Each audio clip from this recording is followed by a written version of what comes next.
ஏங்க சொல்லு தாமரை. நானு சாமியார் கிட்ட போயிட்டு ஒரு குறி கேட்கலாம்னு இருக்கேன். என்ன குறி? நான் துபாயில இருப்போமா இல்ல ஊருக்கு எல்லாம் போயிடுவோமா அப்படின்னு சொல்லிட்டு வடிவேல் மாதிரி போய் கேட்கலான்னு இருக்கேன். அப்படியா? கேட்கலாம். அது ஒரு நல்ல சாமியாரா பார்த்து கேட்கணும். இந்த சாமியார்ன்றப்பதான் ஒரு ஞாபகம் வருது, ஒரு கதை. என்னாச்சுன்னா, ஒரு ஊர்ல வந்து என்ன பண்ணாரா, ஒரு போலி சாமியார் உட்காந்துக்கிட்டு ஒரு ஊரே ஏமாத்தினுங்கிறாரு. ஆனா அது வந்து யாருக்கும் தெரியல.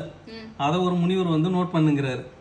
அவரு வந்து என்ன பண்றாரு, இந்த போலி சாமியாரோட முகத்தை ஒரு நாள் உடைக்கணும்னு சொல்லிட்டு அவரு வெளி காமிக்கணும்னு சொல்லிட்டு என்ன பண்றாரு, அந்த போலி சாமியார் என்ன பண்ணுவாருன்னா, ஒரு குளத்துக்கு பக்கத்துல உட்கார்ந்து இருந்தாரு.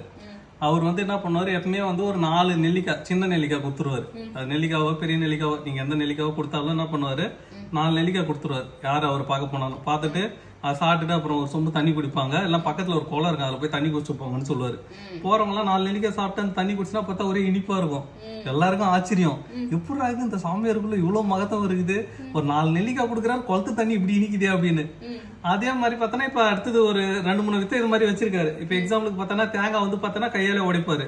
எப்படா தேங்காய் கையில உடைக்கிறான்னு பார்த்தா இதெல்லாம் உடச்சு தேங்காய் ஆல்ரெடி ஒட்டி வச்சிருப்பாங்க. ஆமா, இதெல்லாம் வந்து பார்த்துன்னு இந்த முனிவருக்கு வந்து இப்ப இது கோபம் வருது. என்னடா மக்கள் இவ்வளவு முட்டாளா நம்புறான் இல்ல இந்த சாமியார்னு சொல்லிட்டு அந்த டெய்லியும் போற ஒருத்தவனை கூட்டுக்கு கேட்டாரா, தம்பி டெய்லியும் போறேன் என்னதான் சொல்றாரு அந்த சாமியார்னு. இல்ல சார், நான் போனா தினமும் 4 நெல்லிக்காய் கொடுப்பாரு, அது சாப்பிட்டு அதுக்கப்புறம் தண்ணி குடிச்சா அந்த குளத்து தண்ணி அப்படி இனிக்குது சார் அப்படின்னாரா. அப்புறமேட்டு கேட்டா, அப்ப வேற என்னதான் பண்றாரு சாமியார்? இல்ல தேங்காய் பார்த்தா கையில உடைக்கிறாரு சார், நம்மளால உடைக்க முடியுமா அப்படின்னு கேட்டாரா. அப்ப அவர் சொன்னாரா, நீ நாளைக்கு போறல்ல, அவர் கொடுக்குற அந்த 4 நெல்லிக்காவை வாங்காத, அப்படியே வந்து குளத்து தண்ணியை குடி அப்படின்னாரா. அவர் 4 நெல்லிக்காவும் வாங்கலையா, அதுக்கும் சாமியார் ஒத்துக்கல. இருந்தாலும் அவர் எதையோ வாங்கி ஏமாத்திட்டு வந்து குளத்து தண்ணி குடிச்சிருக்காரு, தண்ணியே இனிக்கலையா.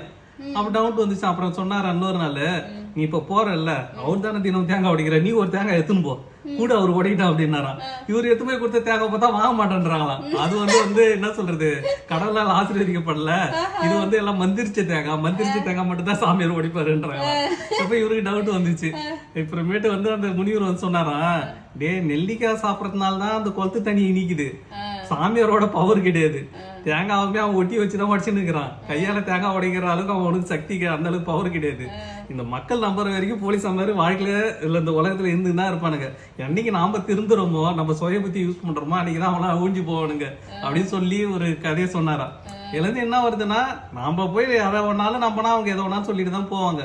நாம வந்து நம்மளே யோசிக்கணும், நம்மளால முடியாது என்ன சாமியார் புதுசா சொல்லி கொடுத்துட போறாரு அப்படின்னு. ஓகேவா?